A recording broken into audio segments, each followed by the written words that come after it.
You never know how much a community means to you or what makes an impression on your soul until you leave somewhere. And it's not until you get followed by it, almost haunted by it, that you come to a place to understand both where you came from and who you are because of the things that you grew up around. I grew up outside of Pottsville, Pennsylvania, which is the home of Yuengling Brewery, the nation's oldest brewery. So tonight when you finish enjoying your beverages here, please find a place that sells Yuengling, because outside of Mrs. T's Pierogies, it's really one of our only exports that makes us any money. The other export, of course, is young talent, and well, we don't really send that much home. It was, my freshman year of college when I went to Wilkes-Barre, when I first saw people really imbibing in something other than Yuengling beer. Yuengling was just, it permeated our culture. You had the signs, everyone had something, whether it be a shirt or something in their home that said Yuengling. Even for a home where we didn't drink, there was still Yuengling product around it. It was really interesting because it was just so ubiquitous. You went and didn't notice it. When I went to college, of course, I'm sure all of you who enjoyed your beverages at colleges didn't enjoy Yuengling because it is a little more pricey than Natty Ice or Bud Light. But that was my first step away.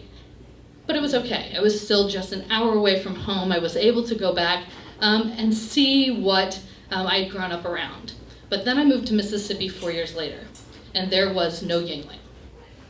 And it wasn't until that moment when I had gone to a store and noticed that there was no Flying Eagle on any one of those labels that I felt like this wasn't quite home. It wasn't the rabid conservatism. It wasn't the fact that there was a more diverse landscape than I'd ever seen. It wasn't the sweating bullets every day of the year.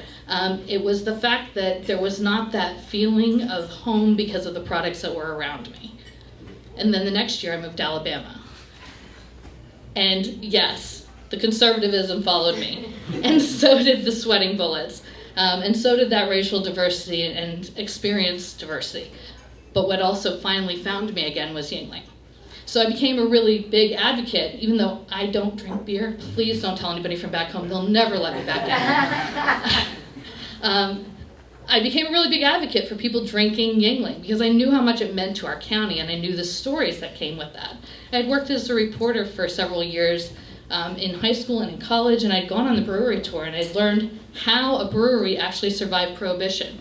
You think about the fact that in the 20s, they should not have been brewing beer. So there should not be a brewery older than like 1920 something, right? But they brewed their beer that was porter because it was medicinal. For the breastfeeding women, of course, who needed some extra iron.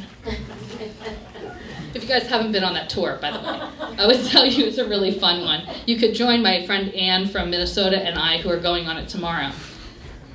That kind of leads into exactly what I realized when I saw that eagle for the first time in probably well over a year, is that it was not only my job to be an advocate for this beer that I don't drink, but it was to be an advocate for my county because it was the thing that grew me, that raised me, that made me who I was.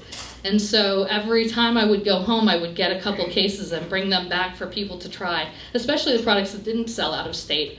Chesterfield Ale, if you've never tried it, doesn't normally sell out of state. Some of the Black and Tan doesn't go out of state. Porter typically doesn't go out of state.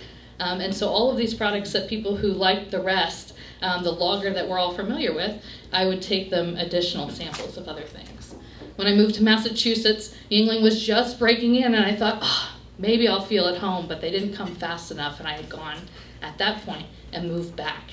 And Schuylkill County kind of embraced me again because I was working as a bouncer in a bar that served tons of Yuengling. And while I still don't like Yuengling, it was really nice to be surrounded by that thing because it was made of this blood, sweat, and tears. It was made of this pride of the people. And it really was made of part of our identity and made part of our identity. When I moved to D.C., Yuengling was there. And even when I came back here to Shippensburg, to find it on tap is a really exciting thing. It sounds silly, but it is this touch of home everywhere I go that gets to follow me.